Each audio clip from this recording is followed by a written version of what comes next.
What's going on, everybody? Hope you guys are doing well. Late afternoon or early evening for some of you. And we're going to go ahead and close out the day, in all likelihood, unless something happens in the next few hours, talking a little bit more about the Seattle Seahawks and their offensive line, because we all know it's bad. We all know that it's really bad. And we do that because we watch the games. We know that, rather, because we watch the games and we're able to dissect that we're seeing them do things that are bad and we're not seeing them do a lot of things that are good. It's that simple sometimes. So we know that they're bad because they're doing this, they're doing that. But can we put numbers to it? Are there numbers out there that can tell us how bad this Seahawks offensive line has been through the first 3 games of the year? Well, the answer is yes. And I want to go ahead and try to quantify how bad this offensive line is. Not just to throw those guys under the bus, although obviously there needs to be a little bit of that here. There also needs to be a little bit of an understanding of how things are likely going to get better, just by virtue of the fact that things are so bad they have to get better. That's just math, right?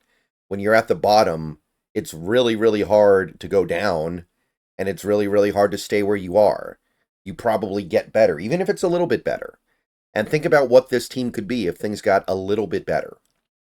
But I want to put numbers to it, right? Because it's one thing to say our offensive line is really bad, but it's another thing to actually prove it with statistics. So, a few things I want to take a look at in this video just to highlight what's going on here. So, Ben B. Baldwin posted his pass protection composite rating chart. I think this was earlier today. Basically, after every team had played 3 games. So you can see he's got it in 2 columns. The left column is the good or above average, and the right column is the below average or bad. And the Seahawks remain basically where they've been since the season started, which is 31st last in the league. And you can see how he gets to this grading system. The PFF grade accounts for 40%. The SIS percentage counts for 40%. And the pass block win rate from ESPN counts for 20%.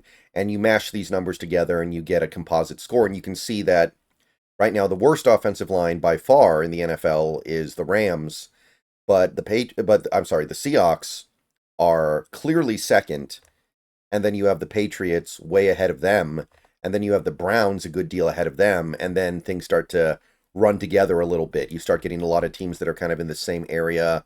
There's not a lot of space between them, but I mean, just for starters, I mean, look at this. There's no metric where they're doing good. PFF, they have them at 38, all right? What teams here in this first column are below a 38? We've got the Rams, we've got the Browns, and the Saints. I think that's it. So PFF has them as the 4th worst offensive line. The SIS ranking, they're at 9, which, I mean, the Rams are lower, but everyone else is above 9, right? I don't see anybody else below 9, so 2nd worst, and then they are one of 2 offensive lines to rank 0 on the pass block win rate ESPN scale. So there's no area where you can say they're represented well. And this is with a left tackle that is playing at an elite level. This is with Charles Cross playing very well. So this is the start of painting the picture here. This is where I wanted to start. So this puts a number to it. We think our offensive line is really bad, but these numbers show that we are not the only ones who think that. Not only is this offensive line really bad, I don't think really bad even really quantifies it properly. They are the bottom of the barrel. They are right at the bottom of the league. You could make an argument they are the worst offensive line out there.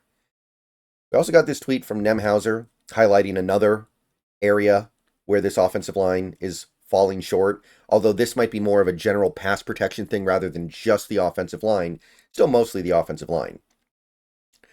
Geno Smith is getting rid of the ball faster than ever. It is remarkable that even when he throws the ball in under 2.5 seconds, which he does quite a bit, he is pressured almost 20% of the time, which is the 3rd highest in the NFL. To give you a comparison, Burrow, Allen, Carr, Lamar, and Mahomes are all under 7% in these circumstances. So Geno Smith is still getting pressured even when he gets the ball out as quickly as you can reasonably expect a quarterback to do.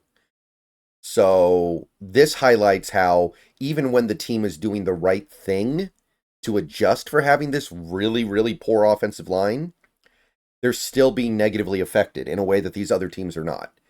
And I understand that not all pressures are created equal. Like some pressures don't really affect the play. And at the end of the day, Geno's still probably able to accurately hit most passes and not be negatively affected by pressure on plays where he's getting the ball out in under 2.5 seconds. But this just highlights how he has to overcome so much more than these other quarterbacks, right? Like Burrow, famous for being stuck behind a bad offensive line in Cincinnati. Even he is doing leaps and bounds better in the protection he's getting in front of him. So this is another way to look at it. Another way. Let's jump over to Next Gen Stats again. You guys might remember this site. They do stuff for quarterback as well. They do a lot of advanced metrics on quarterbacks and what they do on their dropbacks. So if you take a look at the time to throw column, time to throw, which, I mean, I don't think I need to expand on what time to throw means. It speaks for itself. But basically, it's the amount of time a quarterback has to throw before either he throws it or the pocket collapses. So if we scroll down through the list here, you'll see a few names ahead of Geno Smith, but Geno Smith is right at the top here, 2.66 seconds. All right, 2.66 seconds. And a couple of the quarterbacks that are ahead of him, they don't have nearly as many attempts as the other quarterbacks, right? Andy Dalton's played one game. Malik Willis has played 2 games, but we know he doesn't throw the ball that much because Green Bay's been a very run-first team since he got in there. So, excuse me.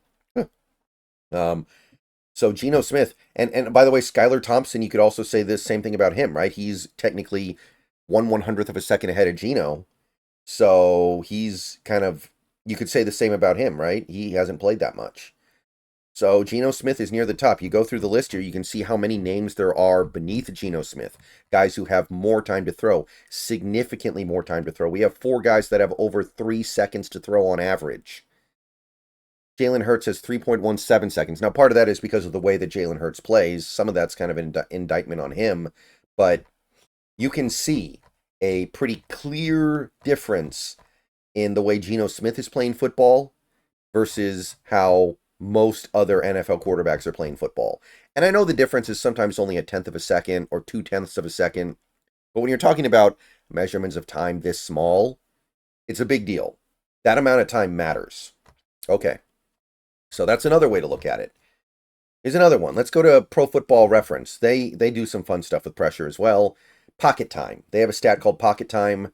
Average time the QB has had in the pocket between the snap and throwing the ball or pressure collapsing the pocket in seconds. The first 2 years Geno Smith was the full-time starter in Seattle, pocket time for him was 2.4 seconds, which is still not very good, but it's a lot better than what he's had so far this year. 2.2 seconds in 2024 so far. 2.2. So a significant downgrade in the amount of time he has in the pocket. And some of that is because he is throwing the ball quicker, which he has to do, but it's also going to show that things are getting worse, right? We talked a lot about how the offensive line was really bad last year. It was a bottom 5 offensive line. Right now, it's a bottom 2 offensive line. And by the way, we talked pretty much exclusively about pass protection in this video. Don't forget, like, Seahawks today had this tweet, I think this was yesterday. Not only do they rank 31st in pass block win rate, the Seahawks, they rank 31st in run block win rate. So you can make an argument that, yeah, they're a little bit better in run block win rate, but they're nowhere near good or average or even bad. They are well beyond bad. So, couple different things to consider here. The first being, I think the glass half full, although this is not glass half full. This is like the glass is empty, but at least you have the glass, I guess. I don't know. Like, this is not even a glass half full take what I'm about to say.